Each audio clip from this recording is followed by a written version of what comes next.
Hello guys, मैं लेकर आ गई हूँ आप लोगों के लिए एक न्यू ड्रामा। तो ड्रामा के स्टार्टिंग में हम हमारी फीमेल लीड क्याओ को देखते हैं जो प्रेग्नेंट थी और उसकी डिलीवरी हो रही थी और उसके पास एक औरत खड़ी थी जो उस पर गुस्सा कर रही थी कि तुम्हें क्या लगता है तुम ऐसे छुपकर अपने बच्चे को पैदा कर लोगी। मैं ऐसा नहीं होने दूंगी। क्याओ के पहले ट्विंस बच्चे होते हैं और थोड़ी देर बाद और 2 बच्चे यानी उसके टोटल 4 बच्चे होते हैं। तभी वो औरत अपने असिस्टेंट से उन चारों बच्चों को ले जाकर जंगल में फेंक कर आने के लिए कहती है और फिर उन बच्चों को वहाँ से ले जाया जाता है। क्याओ ये देखकर उस औरत से रिक्वेस्ट करती है कि वो ऐसा ना करे, लेकिन वो औरत उसकी एक भी बात नहीं सुनती और वो डॉक्टर को ऑर्डर देती है कि वो क्याओ के सारे मेमोरीज इरेज कर दें। असल में ये औरत है कौन और ऐसा क्यों कर रही है ये हमें अभी बताया नहीं गया है और सीन यही कट होता है और अगले सीन में हमें 8 साल के बाद दिखाया जाता है जहाँ क्याओ को एमनेसिया हो चुका होता है और वो अपनी पास्ट की सारी बातें भूल चुकी होती है और प्रेजेंट में क्याओ और जिंगजुआन शादी कर रहे थे क्योंकि वो दोनों एक दूसरे से प्यार करते थे। इस शादी में दोनों ही खुश थे और जिंगजुआन के फैमिली वाले भी खुश थे। उनकी आधी शादी हो चुकी होती है और जैसे ही उनकी शादी कंप्लीट होने वाली थी तभी वहाँ पर एक लड़की आ जाती है।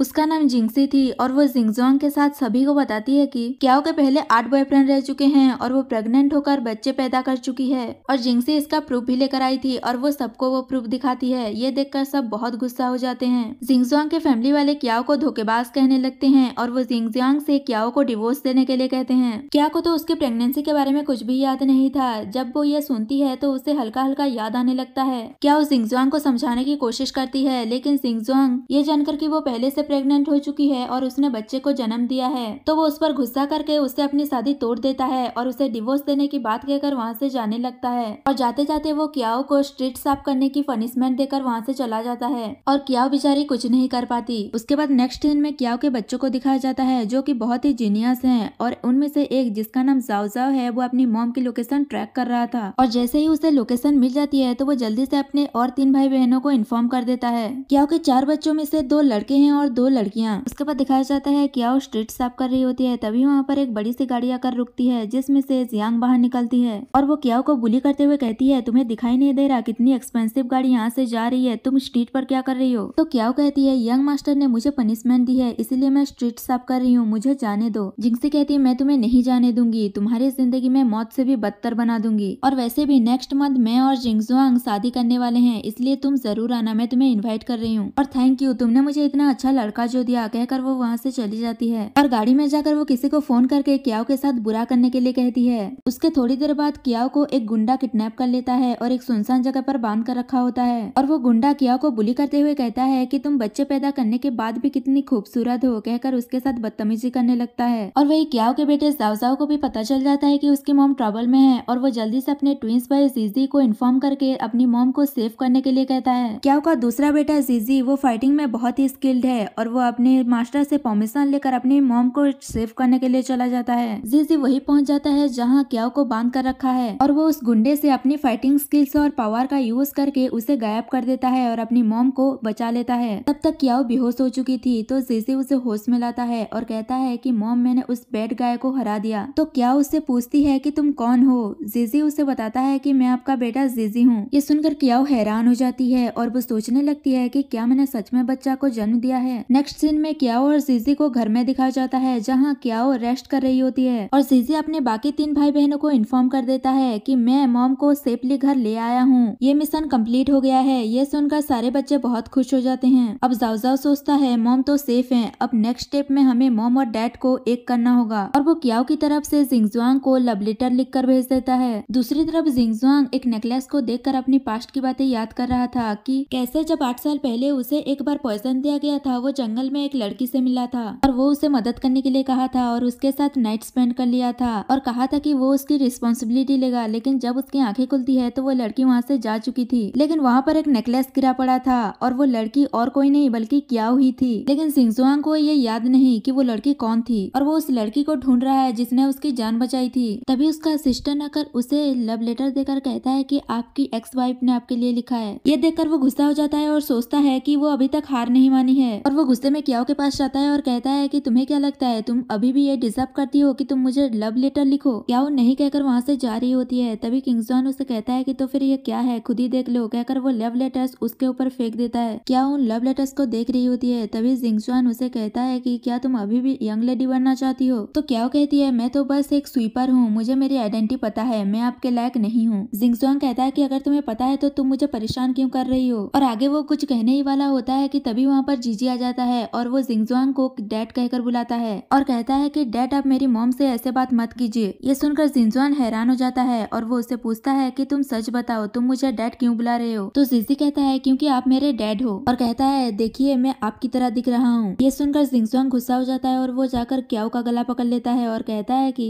जब से मैं तुम्हें जानता हूँ तब से लेकर आज तक हमारे बीच ऐसा कुछ नहीं हुआ, तो ये मेरा बेटा कैसे हो सकता है। तुम्हारी हिम्मत कैसे हुई ऐसे किसी भी बच्चे को लाकर मुझे ब्लैकमेल करने की। तो क्याओ कहती है इसे एक डैड की जरूरत है। तभी जिंगजुआंग कहता है तो जाओ और इसके जंगली डैड को ढूंढो और उससे डैड बुलवाओ। तुम मुझसे चाहती क्या हो, कहकर वो गुस्से में उसे धक्का मारकर वहाँ से चला जाता है। पीछे से जीजी कहता है कि मैं जंगली बच्चा नहीं हूँ और फिर वो अपने मॉम के पास चला जाता है। जिंगजुआंग जब जा रहा होता है तो उसका असिस्टेंट उसे कहता है कि ये बच्चा सच में आप ही की तरह दिख रहा था। जिंगजुआंग कहता है कि तुम्हारे कहने का मतलब क्या है। असिस्टेंट कहता है कहीं ऐसा तो नहीं 8 साल पहले जिस लड़की ने आपकी जान बचाई थी वो क्याओ ही है और हो सकता है कि ये बच्चा आप ही का हो। ये सुनकर जिंगजुआंग फिर से क्याओ के पास जाता है और उसे कहता है कि तुम मेरे साथ चलो। फिर उसे उठाकर सोफे पर लेकर जाता है और कहता है कि तुम्हें अच्छे से पता है मैन को सेड्यूस कैसे किया जाता है और उसके साथ रोमांस करने की कोशिश करता है। पर क्याओ उससे दूर होकर कहती है कि तुम ये क्या कर रहे हो। पर जिंगजुआंग उसे रोक कर कहता है कि तुम तो यही चाहती थी, कहकर वो उसे किस करने लगता है। लेकिन क्याओ उसे बाइट कर लेती है और उसे पूछती है कि तुम क्या चाहते हो। तो जिंगजुआंग कहता है कि तुम्हें पता है कि मैं कितना पावरफुल हूँ, मैं आसानी से तुम्हें और तुम्हारे उस जंगली बेटे को कमरे में बंद करके रख सकता हूँ। तो क्याओ गुस्से में कहती है कि तुम ऐसा नहीं कर सकते। जिंगजुआंग उससे पूछता है कि तुम कभी पीच बलसोम विलेज में गई हो और वो उस नेकलेस को दिखाकर पूछता है कि क्या तुमने पहले इसे कभी देखा है। क्याओ मना कर देती है। तो जिंगजुआंग उस पर गुस्सा करता है और कहता है कि तो फिर वो बच्चा किसका है। क्याओ कहती है मुझे नहीं पता। जिंगजुआंग कहता है कि वो बच्चा तुम्हारा है, फिर तुम्हें कैसे नहीं पता कि वो लड़का कौन है। क्याओ कहती है मुझे सच में नहीं पता। तो जिंगजुआंग उसे कमरे में लेकर जाता है और कहता है लास्ट टाइम पूछ रहा हूँ जीजी किसका बेटा है। तो क्याओ भी गुस्से में कह देती है इससे तुम्हारा क्या लेना देना। ये सुनकर वो क्याओ को कमरे में बंद करके चला जाता है। क्याओ अपने पास्ट को याद करने की कोशिश करती है कि वो लड़का कौन था, पर उसे कुछ भी याद नहीं आता। वही दूसरी ओर शैन फैमिली में दिखाया जाता है जहाँ उसी औरत को दिखाया जाता है जिसने क्याओ के मेमोरी को इरेज कर दिया था और यहाँ हमें पता चलता है कि वो औरत और कोई नहीं बल्कि जिंगसी की मॉम है और उसने ये सब इसलिए किया था ताकि वो अपनी बेटी के शादी जिंगजुआन से करा सके।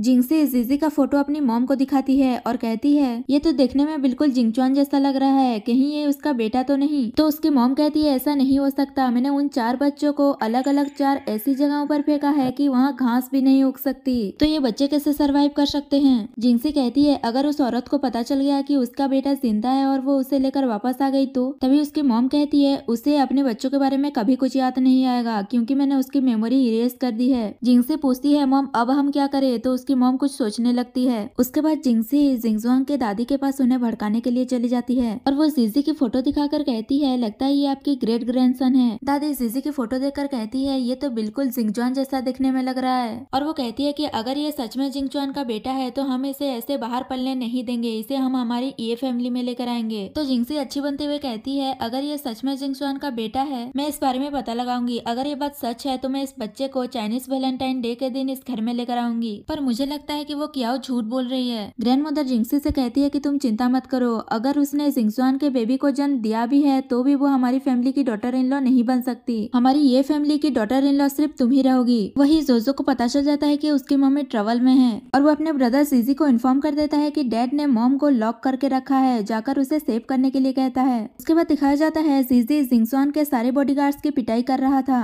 और उन्हें कहता है जाकर जिंगजुआन को बता दो कि यंग मास्टर जीजी आए हैं। तो बॉडीगार्ड जाकर जिंगजुआन से कहता है कि कोई यंग मास्टर जीजी आया है और वो सारे बॉडीगार्ड्स को मार रहा है। तभी वहाँ जीजी डैडी डैडी कहकर आ रहा होता है। जिंगजुआन उसे देखकर कहता है तो ये तुम हो। जिंगसी जीजी को घर में देखकर कहती है ए जंगली बच्चे तुम यहाँ क्या कर रहे हो। तो जीजी कहता है मैं जंगली नहीं हूँ बल्कि तुम जंगली हो और तुम्हारा पूरा फैमिली जंगली है। जिंगसी गुस्से में कहती है तुम उसी सेमलेस वुमेन क्याओ के जंगली बेटे हो ना, तुम भी सेमलेस हो इसीलिए यहाँ आकर ऐसा किसी को भी अपने डैड कह रहे हो। जीजी कहता है डैड आपको हॉस्पिटल जाकर अपने आंखों का चेकअप करवाना चाहिए, आपको दिखाई नहीं दे रहा आपके आसपास कैसे लोग हैं जो बहुत ज्यादा बातें कर रहे हैं। जिंगसी उससे पूछता है जंगली बच्चे तुम यहाँ क्या करने आए हो। तो वो कहता है कि मैं अपनी मॉम को यहाँ से ले जाने आया हूँ। जिंगजुआन उससे कहता है कि तुम इसके लिए क्या कर सकते हो। जीजी कहता है आप अपनी प्राइस बताइए, आप कितने प्राइस लोगे। तभी जिंगजुआन इशारा करता है तो जीजी कहता है 10,000 युआन। तभी जिंगसी उससे कहती है तुम्हारे पास 10,000 युआन है भी या नहीं। तभी जीजी कहता है ठीक है मैं तुम्हें 1 मिलियन ऑफर करता हूँ। ये सुनकर सब शॉक्ड हो जाते हैं। जिंगसी हंसते हुए कहती है कि तुम छोटे से बच्चे के पास 1 मिलियन कहाँ से होगा, तुम्हारी मॉम भी भी झूठी है और तुम भी अभी से ही झूठ बोल रहे हो। और वो जिंगचुआन से कहती है कि क्या तुम अभी भी इस जंगली बच्चे के साथ रहना चाहते हो, इसे अभी घर से निकालो। वहाँ का हाउसकीपर भी कहता है कि बच्चे तुमने 1 मिलियन कभी देखे भी हैं। तभी जीजी कहता है तुम बिलीव करो या ना करो, अभी थोड़ी देर में कोई आएगा और मुझे बैंक कार्ड देकर जाएगा। ये सुनकर सब हंसने लगते हैं, पर जीजी 3 2 1 काउंट करता है और फिर तभी वहाँ उसके मास्टर का एक डिसाइबल आकर उसे कार्ड देकर गायब हो जाता है।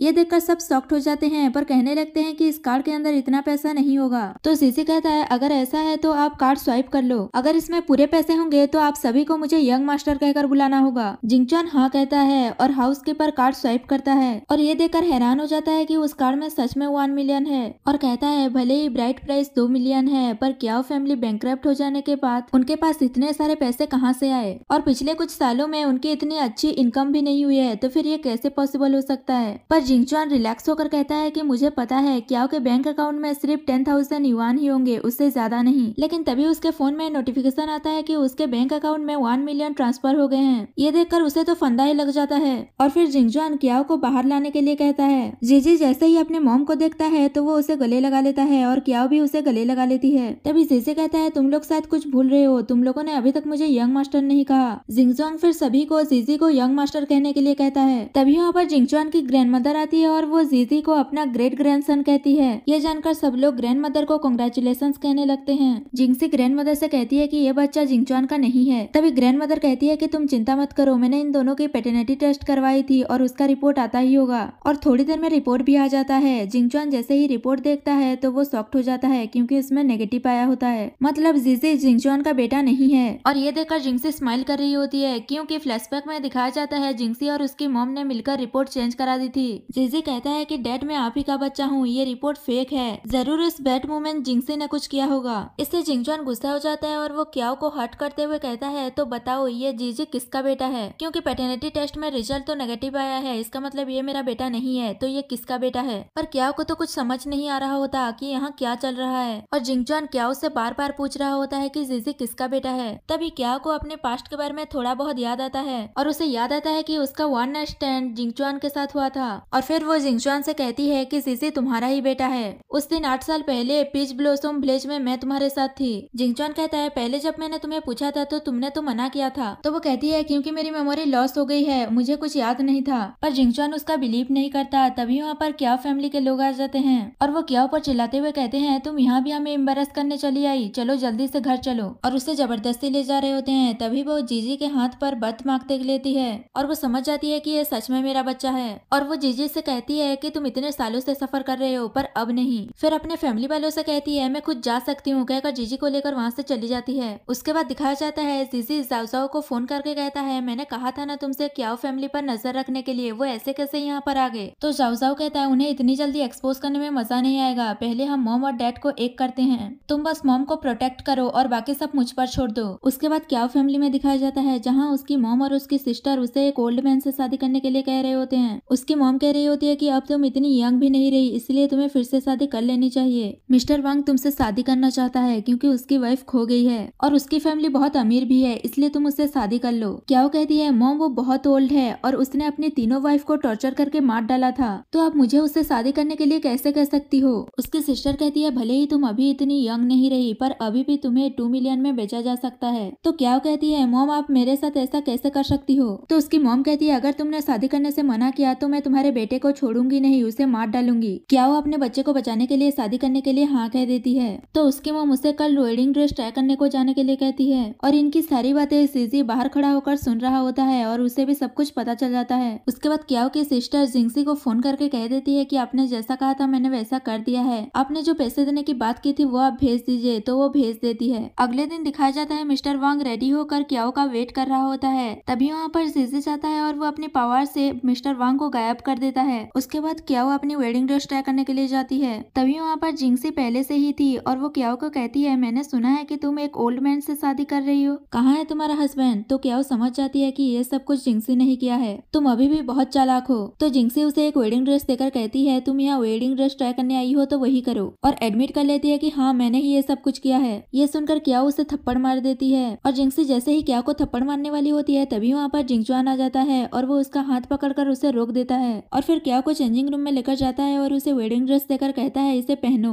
फिर उस वेडिंग ड्रेस को उसके ऊपर रखकर कहता है जब तुम इसे पहनोगी तभी तो तुम अपने ओल्ड मैन के काबिल हो पाओगी। तभी क्या उसे समझाने की कोशिश करती है कि जीजी तुम्हारा बेटा है, जरूर रिपोर्ट में कुछ गड़बड़ हुई है, क्या तुम्हें मुझ पर भरोसा नहीं। पर जिंगचुआन उस पर भरोसा नहीं करता और कहता है फिर कभी मेरे सामने उस जंगली बच्चे का नाम मत लेना और इसे पहनो वरना तुम्हारे उस जंगली बच्चे को समुद्र में फेंक दूंगा, कहकर वो वहाँ से चला जाता है। क्या सोचने लगती है जीजी तो इसी का बेटा है तो फिर रिपोर्ट गलत कैसे हो सकता है। जिंगचुआन चेंजिंग रूम से बाहर आने के बाद सोचने लगता है कि मैं ये क्या कर रहा हूँ, इस लड़की ने बार बार मेरे साथ गलत किया, फिर भी मैं होप कर रहा हूँ कि मेरी शादी इसी से हो, ये मैं क्या कर रहा हूँ। और फिर तभी वहाँ जिंगसी आती है और वो उससे अपने लिए एक अच्छा सा वेडिंग ड्रेस चूज करने के लिए कहती है, पर जिंगचुआन उसे कोई रिप्लाई नहीं देता और अपने लिए ग्रूम ड्रेस चूज करके ट्राई करने के लिए चला जाता है और जिंगसी गुस्सा करती रह जाती है। और फिर तभी जीजी वहाँ आकर अपने पावर से जिंगसी को अपने कंट्रोल में कर लेता है ताकि वो कुछ गड़बड़ न करे। और फिर थोड़ी देर बाद क्याओ और जिंगचुआन अपनी अपनी वेडिंग ड्रेस पहनकर एक दूसरे के सामने आते हैं और एक दूसरे को देखकर उसी में ही खो जाते हैं। तभी वहाँ पर एक फोटोग्राफर आता है और उन दोनों को देखकर सोचने लगता है कि ये दोनों एक दूसरे के ब्राइड एंड ग्रूम हैं और वो उन दोनों से कहता है कि आप दोनों परफेक्ट मैच हैं, क्या मैं अपने मैगजीन के कवर पेज के लिए आप लोगों की वेडिंग फोटो ले लूं। इससे क्याओ थोड़ा अनकंफर्टेबल हो जाती है और वो कहती है कि यही अच्छा होगा कि मैं चेंज कर लूं, कहकर वहाँ से चली जाती है। ये सब जीजी और जिंगसी भी देख रहे होते हैं। जीजी उसे कहता है मुझे लग रहा है कि तुम्हें बुरा लग रहा होगा क्योंकि मेरे mom and dad perfect match हैं, कहकर वो उसे नॉर्मल कर वहाँ से गायब हो जाता है। जिंगसी नॉर्मल होकर इधर उधर देखने लगती है पर वहाँ पर कोई नहीं होता।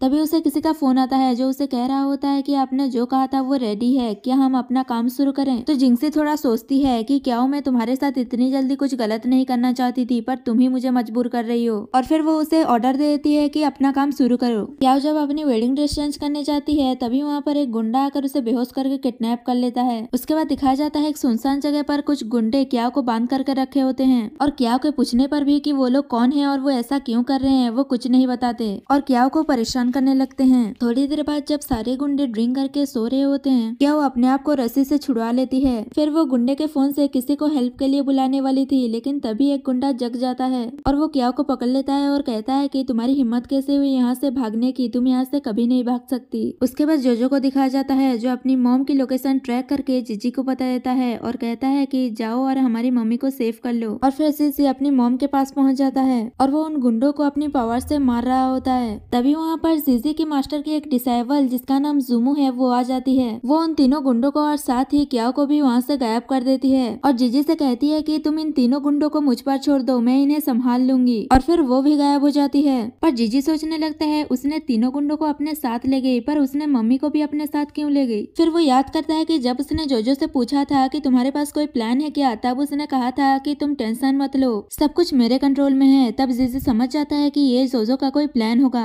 और वो क्या प्लान है ये जानने के लिए वो उसके पीछे पीछे चला जाता है। उसके बाद दिखाया जाता है जब जिंगचुआन फ्रेशन अप होकर बाहर आता है वो अपने हाथ पर जो बर्थमार्क है उसे देख रहा होता है और सोच रहा होता है कि ऐसा ही बर्थमार्क जीजी के हाथ पर भी है। तभी उसे फोन पर मैसेज आता है कि क्या वो मुसीबत में है। ये जानने के बाद जिंगचुआन जल्दी से क्या को बचाने के लिए निकल जाता है और फिर वो वहाँ अपने बॉडीगार्ड्स के साथ पहुंच जाता है। वहाँ पहुंचने के बाद वो अपने असिस्टेंट से इस जगह के आसपास क्या हो रहा है वो पता लगाने के लिए कहता है। तो वो पता लगाने के बाद कहता है कि यहाँ से 500 मीटर के अंदर 3 लोग हैं, एक यंग लेडी, दूसरा गैंगस्टर। तभी जिंगचुआन पूछता है कि तीसरा कौन है। तो असिस्टेंट बताता है कि तीसरा एक बच्चा है और वो बच्चा और कोई नहीं बल्कि जीजी ही था। ये जानने के बाद जिंगचुआन को लगता है कि ये कोई क्याओ का प्लान है और वो कहता है कि तुमने मुझे फिर से डिसअपॉइंट किया। अगर तुम ये सब किसी अच्छे इंटेंशन के लिए कर रही हो तो मैं वही करूंगा जो तुम चाहती हो। और वो असिस्टेंट और बॉडीगार्ड्स को अपना यहाँ वेट करने के लिए कहकर वो जंगल के अंदर चला जाता है। उसके बाद दिखाया जाता है जंगल के अंदर क्याओ को वो गुंडा पकड़ने के लिए दौड़ा रहा होता है और वो गुंडा क्याओ को हट करने ही वाला होता है कि तभी वहाँ पर जिंगचुआन आ जाता है और वो उस गुंडे को क्याओ से दूर करके मारने ही वाला होता है कि जुमू उसे वहाँ से गायब कर देती है। क्याओ जिंगचुआन को यहाँ देखकर बिलीव ही नहीं कर पा रही होती है पर जिंगचुआन कहता है कि हाँ मैं यहाँ रियल में हूँ। उसके बाद जिंगचुआन क्याओ के पास जाता है और उसके फेस को पकड़ता है और वो उसके क्लोज होकर कहता है तुम्हें पता है तुम ऐसे कितनी अट्रैक्टिव लग रही हो। क्याओ उसे खुद से दूर करके कहती है मेरे पैर में पेन हो रहा है। जिंगचुआन परेशान हो जाता है और उसे कहता है कि क्या तुम्हें चोट लगी है, कहकर वो उसके पैर को देख रहा होता है पर क्याओ उसे रोक देती है और सोचने लगती है कहीं ये ऐसा ना सोचे कि मैं इसे सेड्यूस कर रही हूँ, मुझे यहाँ से चले जाना चाहिए। और वो उसे कहती है कि तुम ऐसे नहीं देख सकते, अपने आंखें बंद करो। जिंगचुआन जब आंखें बंद करता है तो क्याओ वहाँ से भागने की कोशिश करती है पर वो क्याओ को पकड़ लेता है और उसे गोद में उठाते हुए कहता है कि तुम्हारे पैर में चोट लगी है तो तुम चल नहीं पाओगी। उसके बाद जिंगचुआन क्याओ से कहता है कि ये सब कुछ तुम ही ने किया है ना, मुझे इस जगह पर लाकर सारी पुरानी बातें याद करवाना चाहती हो ताकि मैं तुम्हें फिर से प्यार करूं और तुम मुझसे फिर से शादी कर सको। क्या कहती है मैंने ऐसा कुछ भी नहीं किया, ये बस एक कोइंसिडेंट था, क्या तुम मुझ पर बिलीव करोगे। इस पर जिंगचुआन कुछ नहीं कहता और वो फिर से उस नेकलेस को दिखाकर पूछता है कि क्या तुम इसे पहचानती हो। क्या कहती है हाँ, ये तो वही नेकलेस है जो मैं पहले हमेशा अपने पास रखा करती थी। तभी जिंगचुआन भी सोच में पड़ जाता है, क्या ये सच में इसकी नेकलेस है। तभी उसे किसी का फोन आता है और उसे पता चलता है कि ये सब कुछ एक प्लान था।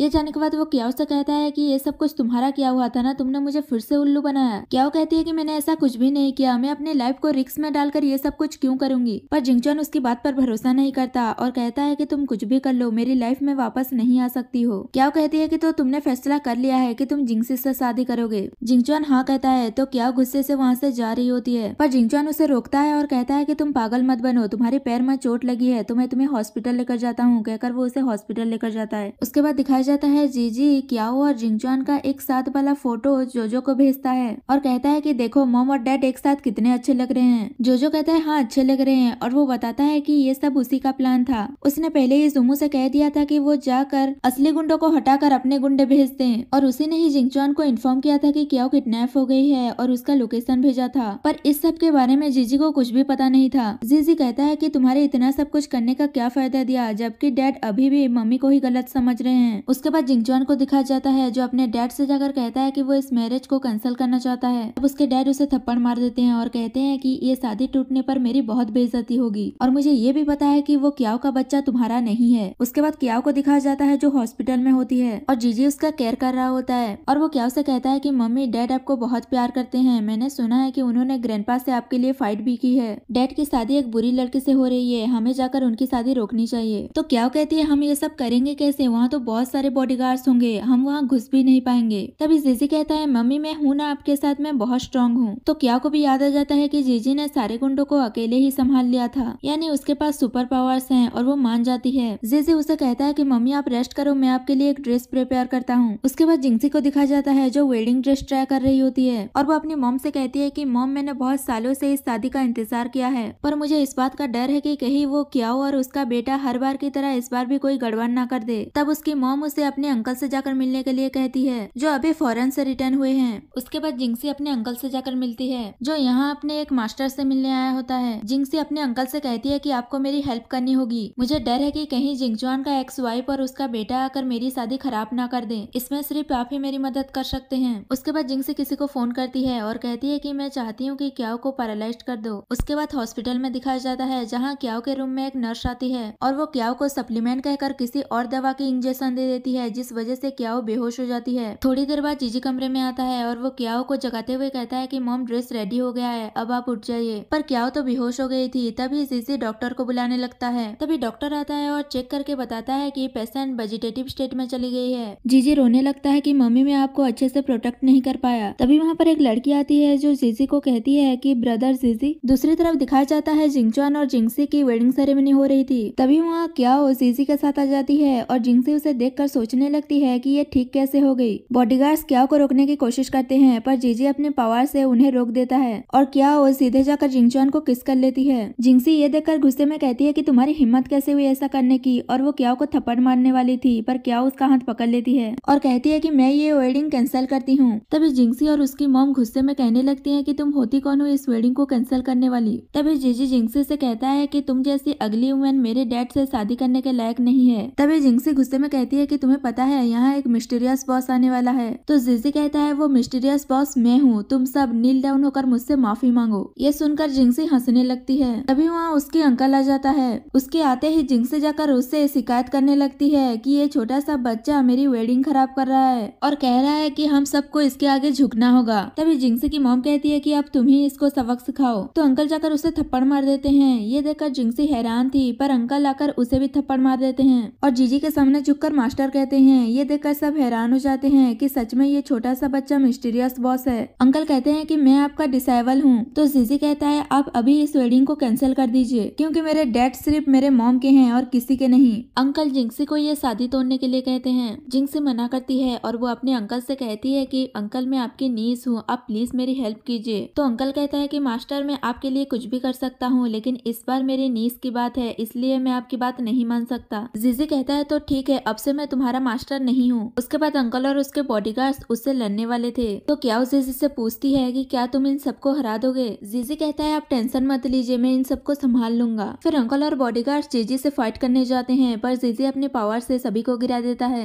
और जीजी कहता है तुम भूलो मत कि तुम एक डिसाइबल हो, तुम जितना चाहे उतना सीख लो पर तुम अपने मास्टर को नहीं हरा पाओगे। तभी अंकल खड़ा होकर हंसते हुए कहता है कि तुम्हें क्या लगता है कि सिर्फ तुम ही एक मेरे मास्टर हो? मेरी एक और मास्टर है जो तुमसे भी बहुत ज्यादा पावरफुल है, वो भी यहाँ आने वाली है। तभी वहाँ पर गाँव गाँव आती है और उसे देखकर वहाँ बैठे लोग बातें बनाने लगते हैं कि ये बच्ची भी बिल्कुल जीजी की तरह दिख रही है, लगता है ये दोनों ब्रदर एंड सिस्टर हैं। जिंगसी गाँव गाँव से कहती है कि तुम हो कौन और अंदर कैसे आ गई, निकलो यहाँ से। तो गाँव गाँव कहती है अगर यहाँ से किसी को जाना चाहिए तो वो तुम हो। जिंगसी गाँव गाँव से बदतमीजी से बात कर रही होती है तो उसके अंकल उसे थप्पड़ मार देते हैं। तो जिंगसी कहती है आपने फिर से मुझे क्यों मारा, वो भी इस जंगली बच्ची के लिए। तब उसके अंकल फिर से एक थप्पड़ मार देते हैं और नील डाउन होकर गाँव गाँव से कहता है कि बॉस आप आ गई। गाँव गाँव पूछती है कि तुमने मुझे यहाँ क्यों बुलाया। तो वो कहता है आप प्लीज मेरी नीस के लिए मास्टर जीजी से फाइट करो। गाँव गाँव हाँ कहकर उसी पर ही अटैक कर देती है। ये देखकर जिंगसी हैरान होकर पूछती है कि तुमने अंकल पर ही क्यों अटैक कर दिया। तभी जीजी कहता है थर्ड सिस्टर क्या तुमने अपने ब्रदर को मिस किया। गाँव गाँव हाँ कहती है। क्या उससे पूछती है कि क्या तुम भी मेरी बच्ची हो। गाँव गाँव हाँ कहती है और जीजी बताता है कि मम्मी आप जब वेजिटेटिव स्टेट में चले गए थे तब गाँव गाँव ने ही आपको ठीक किया था, क्योंकि ये मिरेकल डॉक्टर है ना इसलिए। क्या कहती है तो ऐसी बात है और वो जिंगसी को जाकर एक थप्पड़ मार देती है और कहती है कि वो तुम ही हो ना जिसने मुझे पॉइजन दिया था, जिस वजह से मैं वेजिटेटिव स्टेट में चली गई थी। जिंगसी मना कर रही होती है कि मैंने ऐसा कुछ भी नहीं किया, पर जीजी कहता है मुझे सब पता है, तुम्ही ने उस नर्स को हायर किया था ना मम्मी को पॉइजन देने के लिए। डैड अब आप ही इस जिंगसी को पनिश करो। तभी जिंगचॉन पूछता है ये लोग जो बोल रहे हैं क्या वो सच है। जिंगसी कहती है नहीं, और वैसे भी तुम इन जंगलियों की बात क्यों सुन रहे हो, ये तो तुम्हारे बच्चे भी नहीं है। तभी क्या कहती है तुम मानो या ना मानो ये बच्चे जिंगचॉन के ही हैं। और जिंगचॉन से पूछती है कि तुम्हें किस पर बिलीव है। जीजी और गाँव गाँव कहते हैं कि डैडी आप हम पर बिलीव करो, हम आप ही के बच्चे हैं। तभी जिंगसी जिंगचॉन का हाथ पकड़कर कहती है कि ऐसा मत करो, मैं तुम्हारी फियांसे हूँ, पर वो अपना हाथ छुड़ा लेता है। तभी वहाँ पर डैड और ग्रैंडमा आ जाती हैं और वो जिंगचॉन से कहते हैं कि तुम क्याओ के बात पर भरोसा मत करो। पर इस बार जिंगचॉन किसी की बात नहीं सुनता और वो जिंगसी की दुपट्टा लेकर क्याओ के सर पर लगा देता है और क्याओ को गोद में उठा लेता है। ये देखकर बच्चे बहुत खुश हो जाते हैं। वो क्याओ को लेकर जा रहा था, तभी उसके डैड उसे कहते हैं कि अगर तुम यहाँ से बाहर निकले तो तुम्हारा हमारे फैमिली से कोई रिश्ता नहीं रहेगा। जिंगचॉन ओके कहकर क्याओ को लेकर वहाँ से चला जाता है और उनके पीछे बच्चे भी चले जाते हैं। पर पुलिस आकर जिंगसी को अरेस्ट करके ले जाते हैं और जिंगसी अपनी मॉम को हेल्प मांगती रह जाती है। उसके बाद दिखाया जाता है जिंगचॉन क्याओ को उसके घर लेकर आता है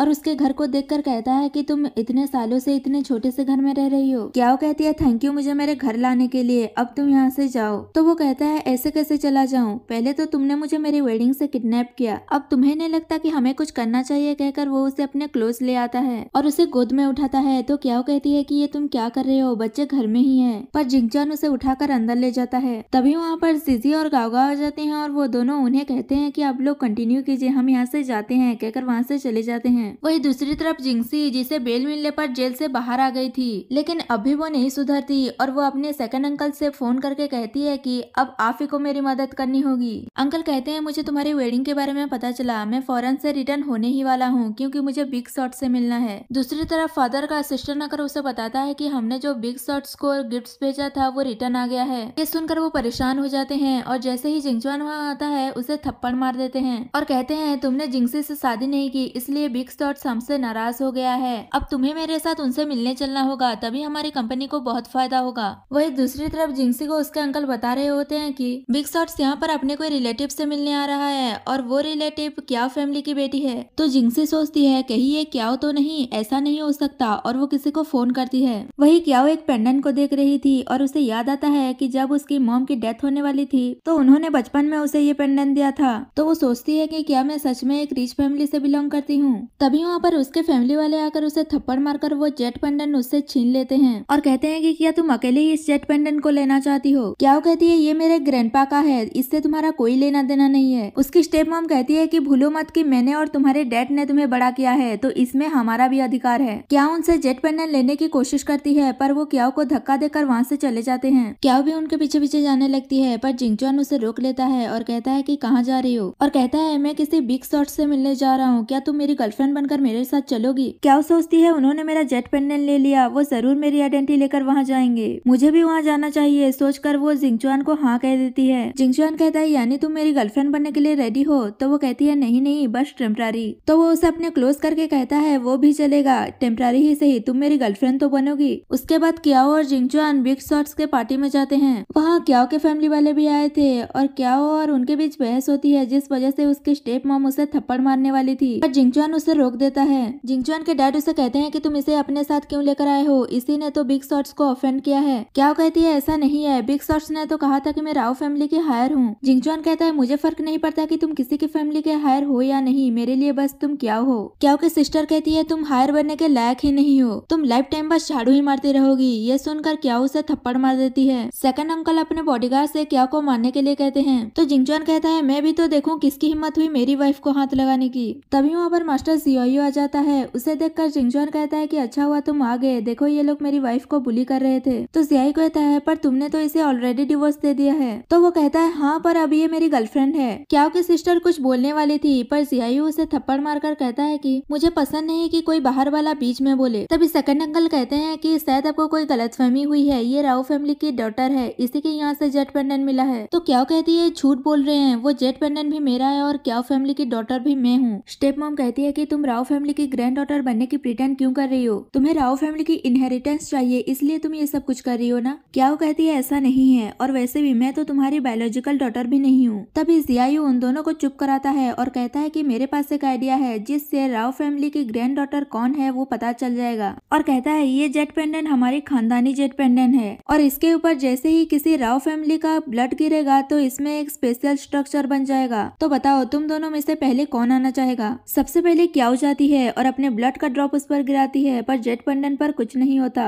स्टेप सिस्टर कहती है देखा ये झूठ बोल रही थी, ये इतनी रिच फैमिली की डॉटर कैसे हो सकती है। डैड गुस्से में क्याओ को थप्पड़ मारने जा रहे होते हैं, पर जिंगचुआन उसे प्रोटेक्ट करने के लिए आगे आ जाता है, तो डैड उसे ही थप्पड़ मार देते हैं। फिर भी जिंगचुआन क्याओ को प्रोटेक्ट कर रहा होता है। तभी जियायू सबको चुप कराता है और स्टेप मदर से पूछता है कि तुम बताओ इन दोनों में से तुम्हारी असली बेटी कौन है। तो स्टेप मदर झूठ बोल देती है कि क्याओ उसकी बायोलॉजिकल डॉटर है। तभी जियायू कहता है अच्छा तो तुम्हारी बेटी को लोग मार रहे हैं और तुम कोई रिएक्ट ही नहीं कर रही हो। और फिर वो स्टेप सिस्टर को पकड़कर उसका ब्लड पेंडेंट पर गिराता है, पर फिर भी कुछ नहीं होता। तो वो कहता है ये पेंडेंट ही फेक है। तभी क्याओ स्टेप मदर से पूछती है कि बताओ मेरी मॉम की जेट पेंडेंट कहाँ है। तो वो कहती है मुझे नहीं पता। जियायू कहता है कोई बात नहीं, बिग शॉट आने ही वाला होगा, वही एक है जो बता सकता है कि राव फैमिली की असली बेटी कौन है। तभी वहाँ पर बिग शॉट आ जाता है और उसे देखकर क्याओ हैरान हो जाती है और कहती है जीजी, पर वो पहचान जाती है कि वो जीजी नहीं है और कहती है कि क्या तुम भी मेरे बच्चे हो। ये देखकर जिंगचुआन कहता है क्याओ ये भी तुम्हारा बच्चा है, आखिर तुमने कितने बच्चों को जन्म दिया है। स्टेप सिस्टर उसे भला बुरा कहने लगी थी, पर बॉडीगार्ड उसे थप्पड़ मार देता है। जोजो कहता है मम्मी मैं फाइनली आपसे मिल पाया, ये पार्टी मैं खास करके आपके लिए रखी थी।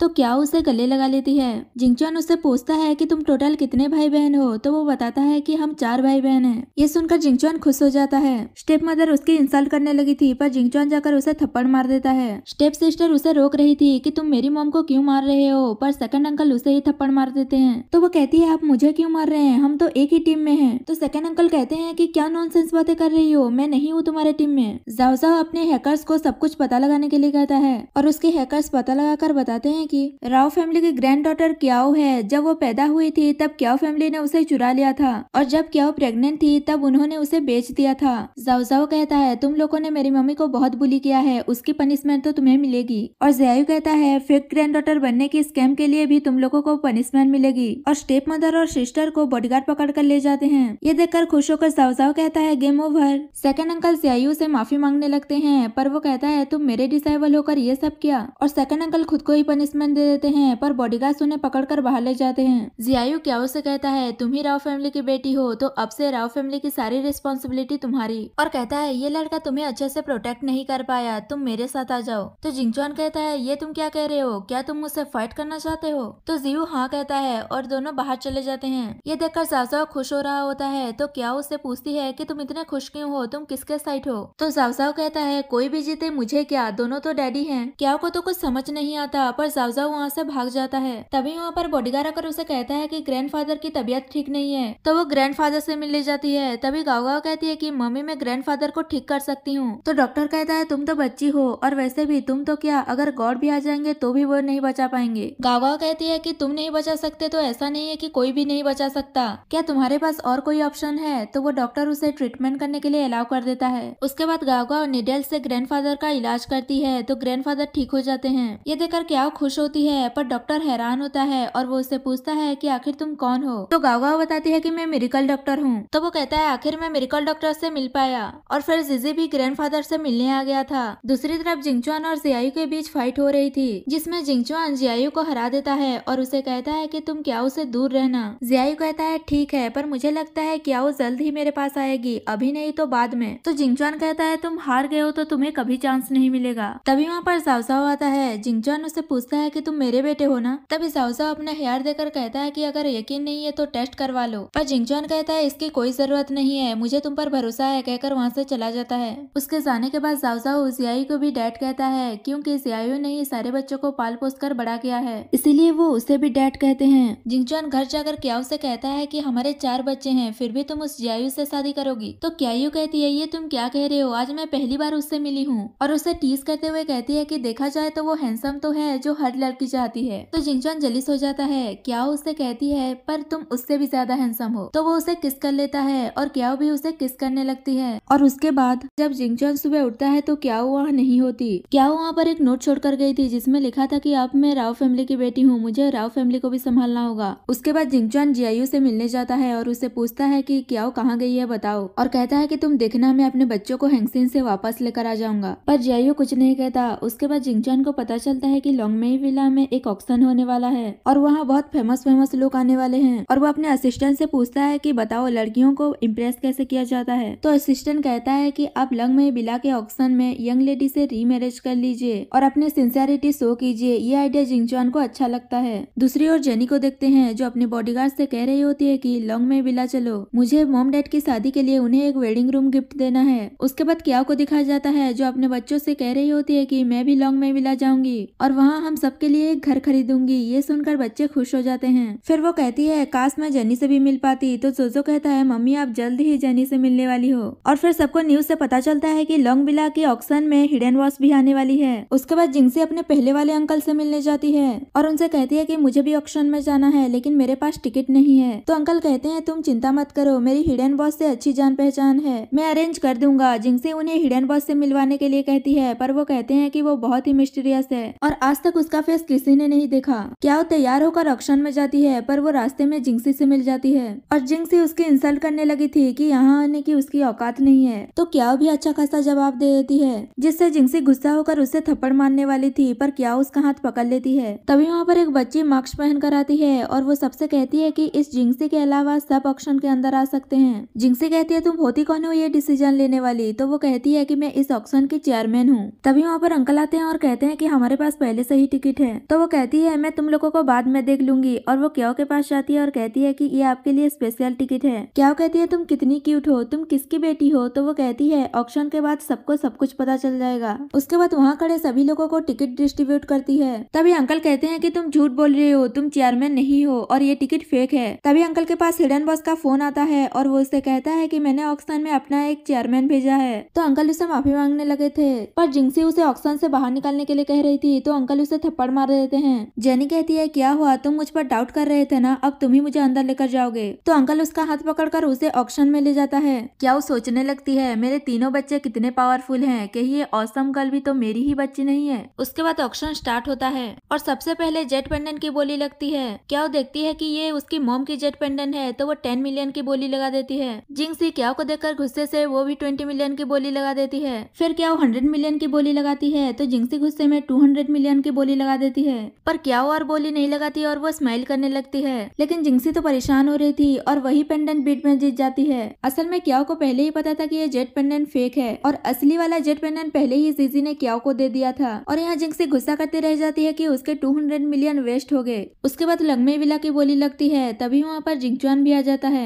जिंगसी लोंगमेई विला के लिए 100 मिलियन बोली लगाती है तो क्याओ 200 मिलियन की बोली लगाती है पर जिंगचुआन सीधे 1 बिलियन की बोली लगा देता है तो क्याओ 1.2 बिलियन की बोली लगा देती है। ये देखकर जिंगसी कहती है कि तुम्हारे पास इतने पैसे कहाँ से आ गए जो तुम इतनी बोली लगा रही हो। और वो उसकी बैलेंस चेक करने के लिए कहती है तो उसका कार्ड स्वाइप करके चेक करते हैं तो उसके पास सच में इतने पैसे होते हैं। जिंगसी क्याओ से कहती है कि तुमने तो कहा था कि तुम जिंगचुआन से ब्रेकअप कर चुकी हो तो तुम्हारे पास इतने सारे पैसे कहाँ से आ गए, लगता है तुम किसी और के साथ हो। ये सुनकर जिंगचुआन गुस्से में 2 बिलियन की बोली लगा देता है तो जिंगसी 2.1 बिलियन की बोली लगा देती है। जिंगचुआन और बोली लगाने वाला था पर उसका असिस्टेंट उसे रोक देता है कि 2.1 बिलियन बहुत एक्सपेंसिव है। तभी वहाँ पर जाओ जाओ मास्क लगाकर आता है और वो अंकल से कहता है कि तुम लोग इतनी बोली मत लगाओ वरना तुम्हारा बहुत लॉस होगा, मेरी बात मानो, मैं तुम्हारा मास्टर हूँ। पर वो उसकी बात नहीं मानते और थोड़ी देर बाद पता चलता है कि लंगमे की फर्स्ट नंबर विला एकदम बेकार घर है। ये जानकर तो अंकल के होश उड़ जाते हैं और वो उसे कहते हैं कि क्या तुम सच में मेरे मास्टर हो, और वो जिंगसी को थप्पड़ मार देते हैं। जाओ जाओ जब अपना मास्क खोलता है तो अंकल उसे देखकर कहते हैं कि तुम बस नाटक कर रहे थे मेरे मास्टर बनने का। तो जाओ जाओ उसे फुल इग्नोर करके अपनी सीट पर जाकर बैठ जाता है। उसके बाद जेनी कहती है अब सेकंड विला की बोली लगेगी, पर अंकल और जिंगसी जेनी पर ही ब्लेम लगाने लगते हैं कि तुम्हारे रूल्स बहुत बेकार हैं, तुम्हारी वजह से हमारा कितना नुकसान हो गया। तो जेनी कहती है तो ठीक है तुम ही आकर चेयरमैन की पोस्ट संभाल लो। उसके बाद जिंगसी चेयरमैन बन जाती है और ऑक्शन को कंटिन्यू करती है और सेकंड विला पर बोली लगती है। तो जेनी कहती है सेकंड नंबर मेरा लकी नंबर है और वो 100 मिलियन की बोली लगाती है। क्या वो 500 मिलियन की बोली लगाती है तो जिंगसी की मॉम गुस्से में 2 बिलियन बोली लगा देती है। तभी जिंगचुआन 3 बिलियन बोली लगा देता है। उसके बाद किया 3.5 बिलियन बोली लगा देती है। इससे ज्यादा जिंगसी की मॉम बोली नहीं लगा रही थी। तो जिंगसी अपनी मॉम से कहती है कि मॉम क्या आप नहीं चाहती कि मेरी शादी जिंगचुआन से हो, मुझे यहाँ वेडिंग रूम चाहिए। तो उसकी मॉम 4 बिलियन की बोली लगा देती है और सेकंड नंबर विला जीत जाती है। तभी जेनी कहती है कि मैंने झूठ बोला था कि सेकंड नंबर मेरी लकी नंबर है, एक्चुअली में second number villa Sunny area में है और वहाँ कभी भी आग लग सकती है। तभी उनको पता चलता है कि सेकंड नंबर विला पर तो आग लग गई है। तो अंकल उनसे पूछते हैं कि क्या तुम सच में मेरे मास्टर हो। तो जाओ जाओ कहता है तुम अभी नहीं समझे, यहाँ कोई हिडन बॉस नहीं है। तो जेनी कहती है मैं तो एक एक्टर हूँ और मैं एक्टिंग कर रही थी। ये सब जानने के बाद अंकल और मॉम की तो वही तबीयत खराब हो जाती है। तो जियांग उन्हें लेकर चली जाती है। उसके बाद थर्ड विला की बोली लगती है। क्या वो 2 बिलियन बोली लगाती है तो जिंगचुआन 2.5 बिलियन की बोली लगाता है। फिर क्या वो 3 बिलियन बोली लगाती है तो जिंगचुआन 3.5 बिलियन बोली लगाता है। तो क्या वो 4 बिलियन बोली लगाती है तो जिंगचुआन 4.5 मिलियन बोली लगाता है। तभी होस्ट जिंगचुआन से कहता है कि आपके अकाउंट में इतना पैसा नहीं है। ये सुनकर क्या वो हंसने लगी थी। तभी वहाँ पर जिंगचुआन के डैड आकर कहते हैं कि किसने कहा कि मेरे बेटे के पास पैसा नहीं है, मैं उसे पैसे दूंगा ताकि उस वेडिंग रूम में वो अपनी वाइफ क्याओ से शादी कर सके। और ग्रैंडमा और डैड क्याओ से माफी मांगने लगते हैं उनके बिहेवियर के लिए कि उन्होंने उसे गलत समझा था और वो जिंगचुआन को एक और चांस देने के लिए कहते हैं, पर क्याओ चांस देने के लिए मना कर देती है और वो 4.5 बिलियन की बोली लगा देती है। तो ग्रैंडमा और डैड भी बोली लगाने लगते हैं 5 बिलियन की और कहते हैं तुम्हारी शादी तो जिंगचुआन से ही होगी। पर तभी जेने 6 बिलियन की बोली लगा देती है और वो जीत जाती है। उसके बाद चारों बच्चे क्याओ की आंखों में पट्टी बांधकर विला में लेकर आते हैं और उसे कहते हैं ये हमारी तरफ से आपके लिए गिफ्ट है, ये हमारा नया घर है और आज से हम यही रहेंगे। तो क्याओ उन चारों को हक कर लेती है। उसके बाद जिंगचुआन अपने असिस्टेंट से जिने के बारे में पता लगाने के लिए कहता है। तो असिस्टेंट उसे सारी इन्फॉर्मेशन दे देता है और उसकी फोटो भी। तो जिंगचुआन जेने की फोटो देखकर सोचता है ये तो बिल्कुल गाँव गाँव की तरह दिख रही है, यानी ये भी क्याओ की बेटी होगी और मेरी भी, कहकर वो खुश हो रहा होता है और कहता है उसने वो विला जरूर मेरी और क्याओ की शादी के लिए खरीदा होगा ताकि वो हमें गिफ्ट दे सके। उसके बाद जिंगसी को देखते हैं जो अब भी नहीं सुधरी थी और वो मेट से कहकर क्याओ के दूध में कोई मेडिसिन मिला देती है। क्याओ जैसे ही वो दूध पीती है तो वो बेहोश हो जाती है। गागा उसे चेक करके बताती है कि मम्मी को फिर से पॉइजन दे दिया गया है जैसे पहले दिया गया था। तभी वहाँ पर जिंगचुआन आता है तो क्याओ उठ जाती है और जिंगचुआन से कहती है ब्रदर आप अपनी कार में मुझे घुमाने लेकर चलो ना। ये देखकर सब हैरान हो जाते हैं कि वो बच्चों की तरह बिहेव क्यों कर रही है। तो वो उसे कहता है ठीक है मैं तुम्हें घुमाने लेकर चलता हूँ। उसके बाद देखते हैं जिंगचुआन क्याओ को गाड़ी में घुमाने लेकर गया था पर रास्ते में बारिश हो रही थी।